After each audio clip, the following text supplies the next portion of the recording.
좋은 아침입니다. 오늘도 우리 주기도문으로 새벽기도 시작하겠습니다. 하늘에 계신 우리 아버지의 이름이 거룩히 여김을 받으시오며 나라가 임하옵시며 뜻이 하늘에서 이루어지는 것 같이 땅에서도 이루어지이다.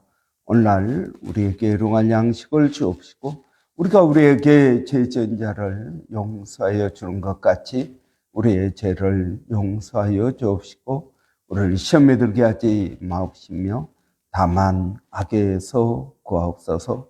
나라와 권세와 영광이 아버지께 영원히 있사옵나이다. 아멘. 이번 주 저희가 사도행전 9장 1절부터 6절까지 말씀 묵상하겠습니다. 사울이 주의 제자들에 대하여 여전히 위협과 살기가 등등하여 대제사장에게 가서 다메섹 여러 회당에 가져갈 공문을 청하니 이는 만일 그 도를 따르는 사람을 만나면 남녀를 막론하고 결박하여 예루살렘으로 잡아오려 함이라. 사울이 길을 가다가 다메섹에 가까이 이르더니 호련히 하늘로부터 빛이 그를 둘러 비추는지라. 땅에 엎드러져 들음에 소리가 있어 이르시되 사울아 사울아 네가 어찌하여 나를 박해하느냐 하시거늘 대답하되 주여 누구시니까 이르시되 나는 네가 박해하는 예수라. 너는 일어나 시내로 들어가라.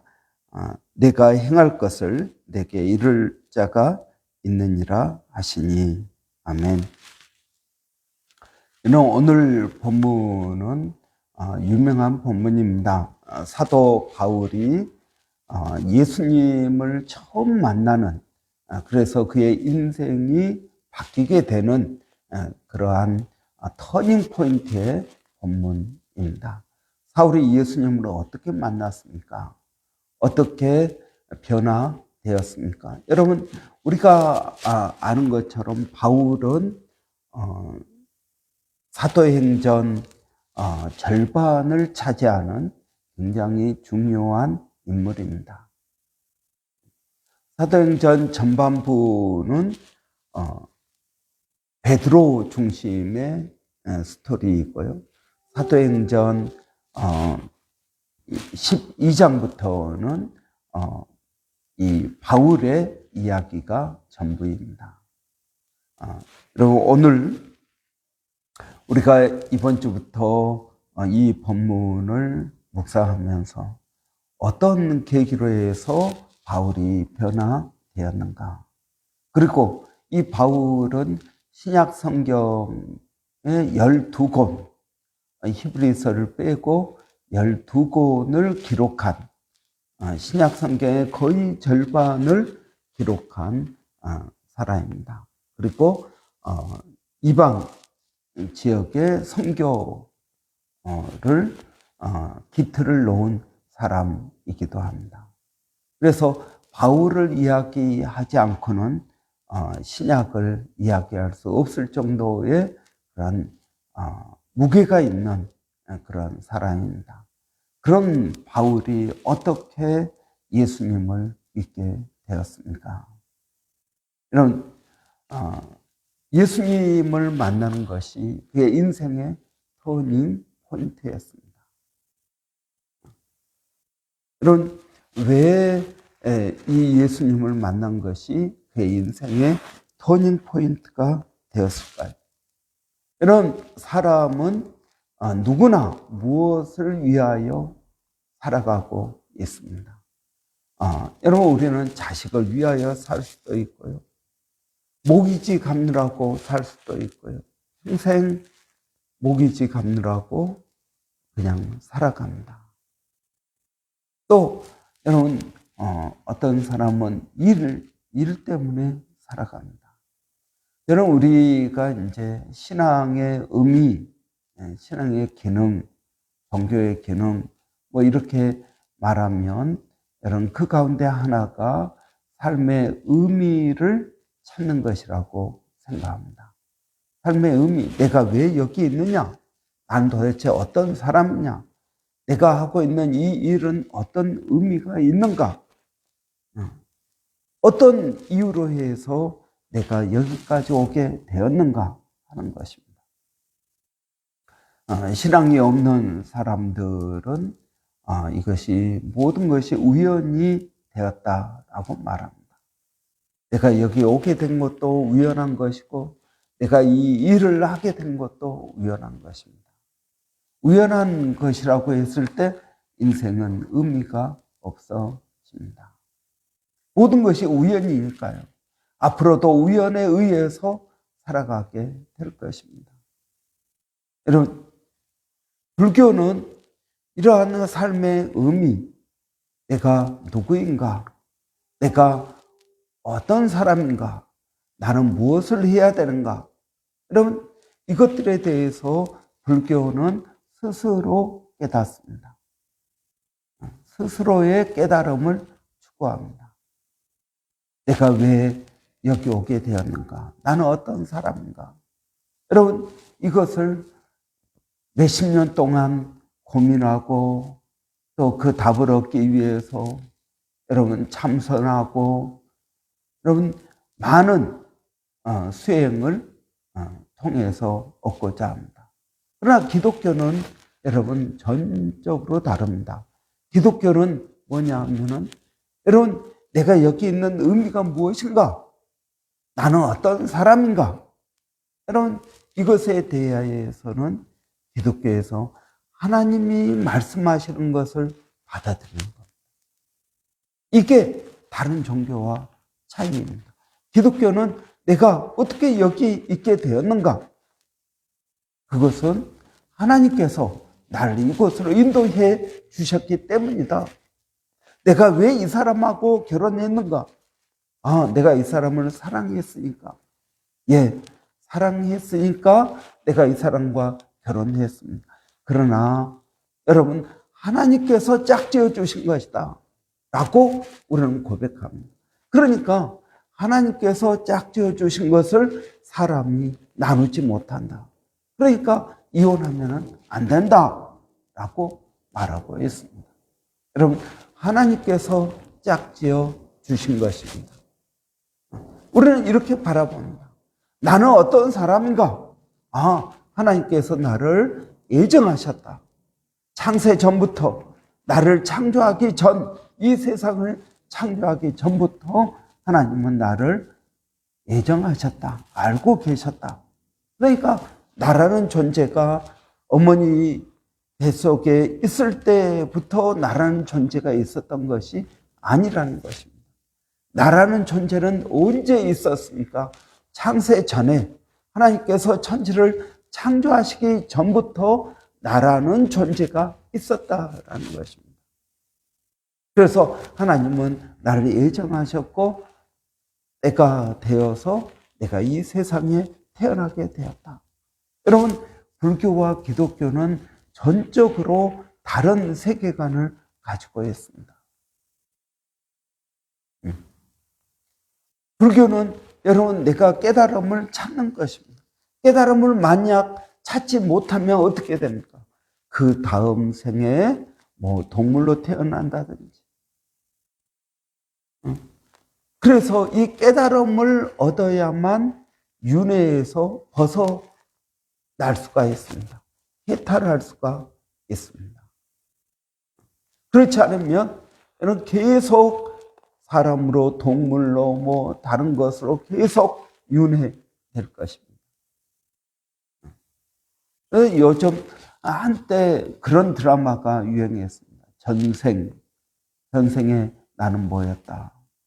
이런 드라마, 이것은 불교적 세계관을 가지고 있는 작가들이 한 것입니다.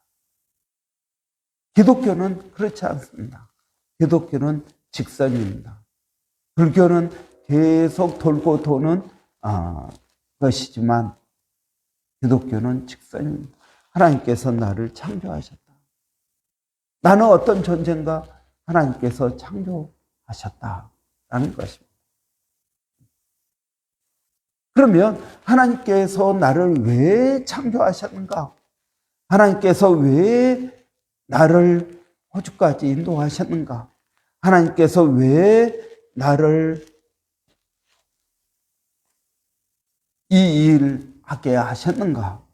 여러분, 우리는 이제 하나님께서 내 삶을 주관하신다면 거기에 어떤 목적이 있는가? 여러분, 이것을 찾게 되는 것입니다. 여러분, 결론적으로 이야기하면 하나님께서 나를 창조하신 이유가 무엇입니까? 여러분, 하나님께서 나를 창조하신 이유, 그것은 하나님이 나를 사랑하시기 때문입니다. 여러분, 하나님이 우리를 사랑하십니다. 여러분, 내가 이 세상에 태어난 이유는 무엇입니까? 어머니, 아버지의 사랑 때문입니다. 그래서 내가 태어나게 된 것입니다. 여러분, 내가 어머니, 아버지의 사랑을 통해서 태어났습니다. 그러면 이 사랑은 어디에서 시작되었는가? 하나님의 사랑에서 시작되었다. 여러분, 우리는 이 세상을 살아가면서 우리는 그 찬양도 하지 않습니까? 당신은 사랑받기 위해 태어난 사람. 여러분, 우리는 사랑받기 위해 태어난 사람입니다. 여러분, 사랑의 결정체는 무엇이겠습니까? 행복입니다. 여러분, 사랑을 왜 합니까? 행복하기 위해서 하는 것입니다. 내가 이 세상에 왜 사는 것입니까? 이 세상에 여러분, 고통과 질병과 슬픔과 여러분, 이런 것으로 가득 차 있습니다. 그런데 기독교는 그렇게 보지 않습니다. 여러분, 이 세상은 소망과 사랑과 행복으로 가득 차 있습니다. 어느 관점에서 인생을 보느냐 하는 것이 다른 것입니다. 여러분, 빅터 프랭클이라는 유명한 미국의 심리학자가 있습니다. 이 사람은 젊었을 때 독일 아우슈비츠 수용소에 갇혀 있었던 사람입니다. 60만 명이 가스실에서 죽어 나갔던 바로 그 수용소입니다. 그가 죽기 얼마 전에 연합군이 쳐들어와서 여러분 2차 세계대전을 끝내고 이 아우슈비츠 수용소에 남아있던 사람들도 자유를 얻게 되었습니다. 이 빅터라는 분이 이제 전쟁이 끝난 다음 미국으로 돌아와서 자기가 생각을 했습니다. 왜 그 아우슈비츠 수용소에 있던 사람들 가운데 어떤 사람은 두려움과 공포 이것에 사로잡혀 살고 어떤 사람은 그 나름대로 행복하더라. 그 차이가 뭐냐? 똑같은 환경에 있는데 어떤 사람은 두려워하고 어떤 사람은 행복하고 그러느냐 하는 것입니다.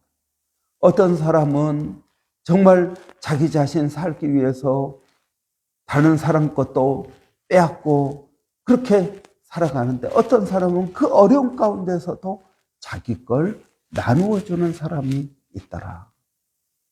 그 이유가 뭐냐? 그랬더니 그가 얻은 결론은 이것입니다. 삶의 목적입니다.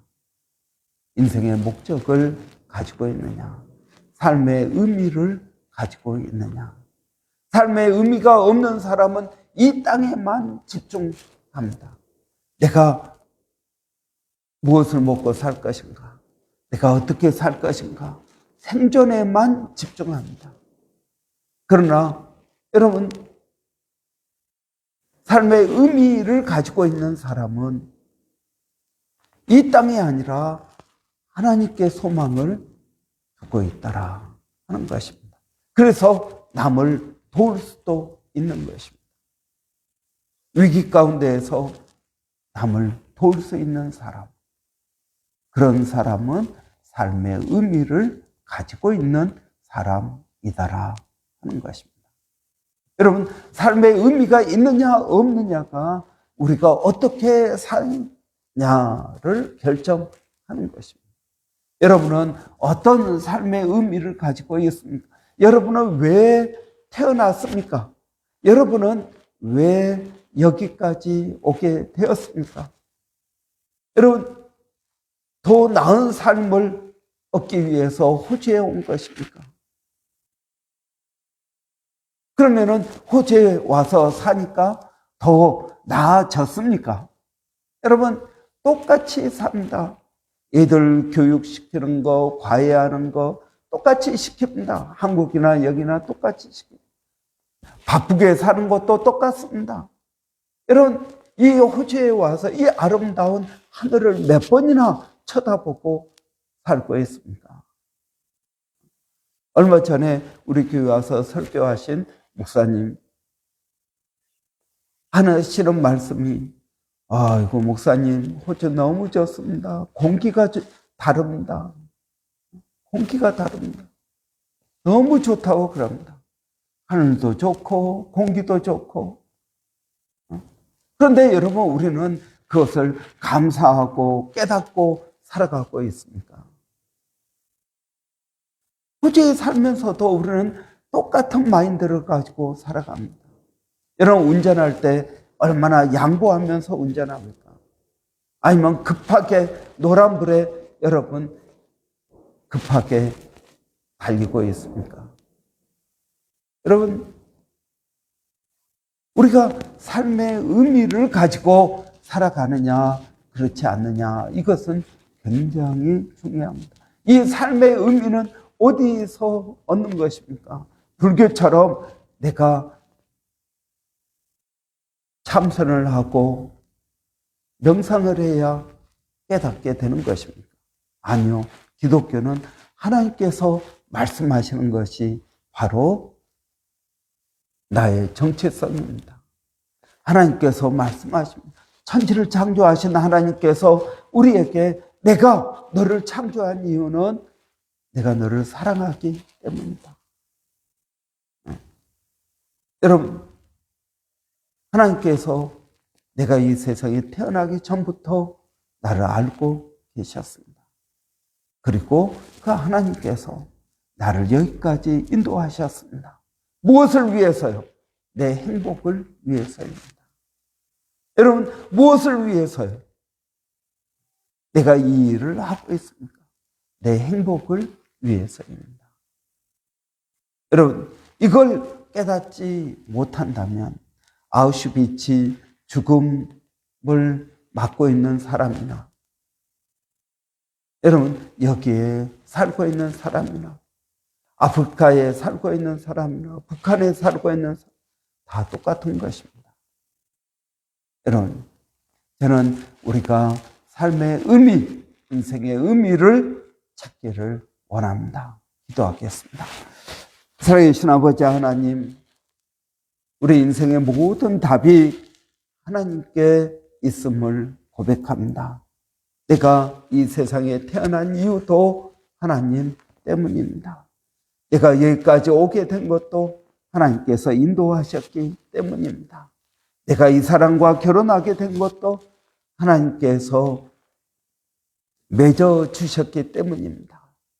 내가 오늘 또 이렇게 살아가는 것도 하나님께서 나를 인도하시기 때문입니다. 하나님 감사합니다. 하나님, 오늘 또 나를 사랑하시고 나에게 가장 좋은 것을 주시며 나를 인도하시는 분이신 줄을 믿습니다. 아버지 하나님, 오늘 또 그 은혜를 우리에게 더하여 주시옵소서. 우리에게 하나님 믿음을 더하여 주시옵소서. 주님을 의지하고 나가게 하여 주시옵소서. 살아계신 아버지, 오늘 또 사랑하는 성도들은 어디에 있든 무엇을 하든 아버지 하나님 삶의 의미를 붙들고 하나님 살게 하여 주시기를 원합니다. 이 삶의 의미를 붙들 때 흔들리지 않습니다. 이 삶의 의미를 붙들 때 행복해집니다. 이 삶의 의미를 붙들 때 고난을 이겨낼 수 있습니다. 아버지 하나님, 오늘도 하나님 우리 교회 모든 성도들에게 어린아이부터 하나님 작년에 이르기까지 하나님 은혜를 더하여 주시옵소서. 하나님, 또 우리 교회 성도들 가운데 아버지, 우리 조병근 집사님 수술 후에 잘 회복되게 하여 주시고, 하나님 우리 김혜연 집사님 잘 회복되게 하여 주시기를 원합니다. 교회 가운데 어려움 가운데 있습니까? 아버지 하나님, 우울한 심령들이 있습니까? 하나님, 인생의 의미를 하나님에게서 찾게 하여 주시기를 원합니다. 그러신 하나님, 오늘도 저희가 기도하는 것은 하나님, 멀리서 수고하고 계시는 일본의 백상현 선교사님, 또 마닐라의 정대섭 선교사님, 또 원주민 선교의 우리 서영준 목사님 가운데 하나님 은혜를 더하여 주시기를 원합니다. 살아계신 아버지, 오늘도 그 주님을 의지합니다. 그 주님을 바라봅니다. 아버지, 기도하는 것은 또 우리 어제 사무처리회 때 결정한 것처럼 또 A국의 하나님 박에스더 선교사님을 기억하여 주시고, 그의 선교 사역이 아버지 하나님 은혜 가운데 든든히 세워갈 수 있도록 하나님 도와주시기를 원합니다. 예수님의 이름으로 기도하옵나이다. 아멘. 오늘 월요일입니다. 여러분, 이제 7월이 끝나고 또 8월로 접어 들어가는 여러분 때입니다. 특별히 여러분 위해서 기도해 주시기를 바랍니다. 이제 얼마 남지 않은 2025년 또 되어 갑니다. 여러분, 우리가 최선을 다해서 열심히 할 수 있도록 위해서 기도해 주시기를 바랍니다. 월요일은 사역자를 위해서 기도하는 날입니다. 여러분, 우리 모두가 다 사역입니다. 여러분, 우리 모두가 다 사역자이기 때문에 여러분, 이러한 분명한 사역에 그러한 감당할 수 있도록 하나님 은혜 주시라고, 하나님 나를 부르신 그 부르심에 합당하게 살게 해달라고, 특별히 저를 위해서 또 여러분 우리 김설아 전사님, 또 주일학교 교사, 학생회 교사, 여러분 여러 분들을 위해서 여러분 기도해 주시기 바랍니다.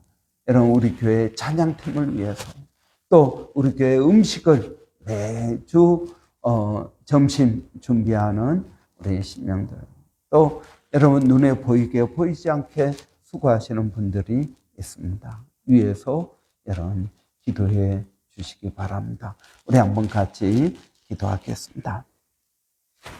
살아계신 아버지 하나님, 은혜를 감사합니다. 우리 교회 사역자들을 주님 기억하여 주시기를 원합니다. 사역자들이 먼저 성령 충만하게 하여 주시고, 하나님께서 내게 이 사명을 맡겨 주셨다. 하나님, 이것을 믿게 하여 주시옵소서. 하나님께서 이 사명을 내게 맡겨 주셨다.